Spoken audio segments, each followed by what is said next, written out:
নমস্কার। আজকে যে বিষয় নিয়ে বলবো সে বিষয়ে গত ৩-৪ বছর আগে থেকে আমি আপনাদের সাবধান করে এসেছিলাম। যেমন ভাবে গত কয়েকটা নির্বাচনের ফলাফল রেজাল্ট বেরোনোর আগে আমি আপনাদের জানিয়েছিলাম আসনের সংখ্যা কিরকম হতে পারে, কি অবস্থা হতে পারে, মিরাকল ভাবে মিলে গেছিল।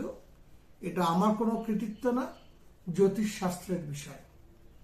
গত ৩-৪ বছর ধরে আগে থেকে বলে আসছে আপনাদের যে আপনারা সাবধান থাকুন, অর্থনৈতিক অবস্থা কিন্তু খুব খারাপ জায়গায় চলে আসছে। ক্যাশ টাকা কেউ আর বেশি খরচ করবেন না। এমন একটা জায়গার সময় আসছে মানুষ খেতে পারবে না, অনেকেই অসুবিধার মধ্যে থাকবেন। অর্থনৈতিক দুরবস্থাটা মানুষকে পেয়ে বসবে, ব্যবসা শেষ পর্যায়ে চলে আসবে, মানুষ মানুষকে ভুল বুঝবে, মানুষ মানুষকে বিশ্বাস করবে না, আবার মানুষ মানুষকে খুব ঠকাবে। আপনারা বলবেন এখন তো দুটো শ্রেণীর দেখতে পাচ্ছি, আরেকটা শ্রেণীতে প্রচুর পয়সা। আপনি লক্ষ্য করে দেখবেন তারাও বিভিন্ন জায়গায় প্রচুর ইনভেস্ট করে ফেলাচ্ছেন।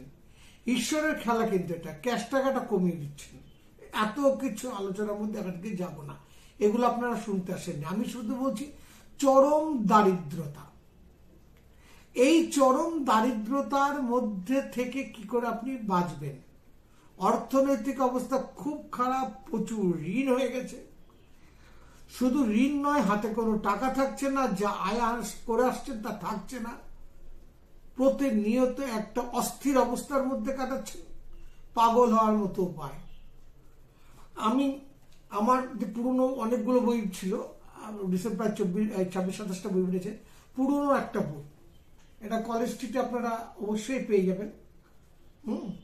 আপনারা ওখান থেকে নিয়ে নিতে পারেন, শৈল পুস্তকালয়, এখান থেকে পেয়ে যাবেন আপনারা। কিন্তু তবু আমি বলেছি এখান থেকে পুরোনো জায়গা থেকে দিচ্ছি।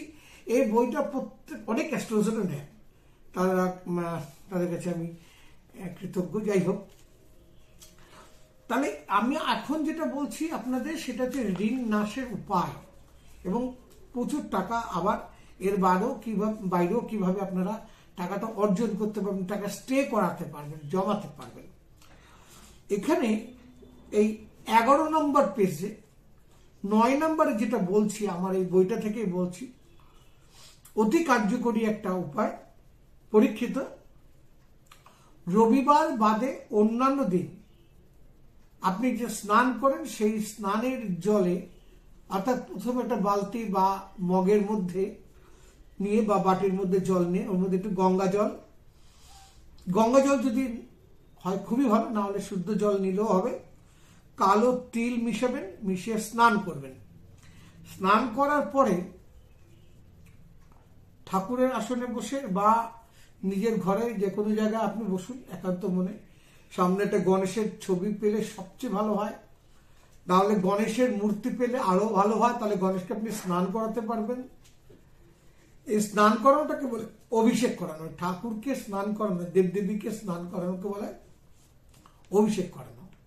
আপনি অভিষেক করাতে পারেন। কি দিয়ে অভিষেক করবেন? এখানেও আপনি যেটা করবেন, রক্তচন্দন নিলেন, জলের মধ্যে একটু কর্পূর নিতে পারেন, খুব ভালো কাজ করে, দিয়ে একটু দুর্বার রস ওর মধ্যে দিতে পারেন, বা কটা দুর্বা আগের থেকে যদি ভিজিয়ে রাখেন জলের মধ্যে, সেটা ওর মধ্যে দিয়ে আপনি আগে 108 বার বা 11 বার জপ করবে। 21 দিন করুন, বিশাল উপকার পাবেন। 11 বার জপ করবেন, 108 বার পারলে খুবই ভালো, না হলে 11 বার জপ করবেন, না হলে বাড়ির যে কেউ করুন না কেন, তাতেও হবে। হ্যাঁ, এবং মন্ত্রটা হবে, ভালো করে শুনে নিন, ওম গণেশ ঋণং ছিন্দি বরেণ্যায়ং হুং নমঃ ফট। আবার বলছি, আপনারা আস্তে আস্তে করে লিখে নেবেন। ওম গণেশ ঋণং ছিন্দি বরেণ্যায়ং হুং নমঃ ফট। তারপরে সামনে যে জলটা আছে ওই জলটা দিয়ে স্নান করাবেন। করানোর আগে নিজের নাম, গোত্র, নিজের মনস্কামনা এগুলো কিন্তু অবশ্যই জানিয়ে নেবেন, ভালো উপকার পাবেন। যারা মনে করছেন নিজের উপরে আস্থা হারিয়ে ফেলছেন, পারবো না, অ্যাস্ট্রোলজারের দ্বারস্থ হতেই হবে, না হলে আমার দ্বারা মনে করে জন্য তারা আসতে পারেন। আমাদের কাছে ঋণ মুক্তি আর্থিক প্যাকেজ আছে দীর্ঘদিনের, অনেক বছরের পর বছর। প্রচুর লোক প্রতিদিন নেয় এসে, প্রতিদিন নতুন নতুন প্রচুর লোক আসে, এবং যারা আসেন তারা কিন্তু আমার বড় বড়ের জন্য ক্লায়েন্ট হয়ে যান, এতটাই উপকার হয়। সেটা নিতে পারেন, এসে ফোন করতে পারেন আমার ফোন নাম্বারে।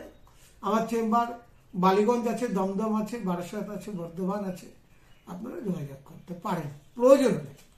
আজ এই পর্যন্ত, নমস্কার।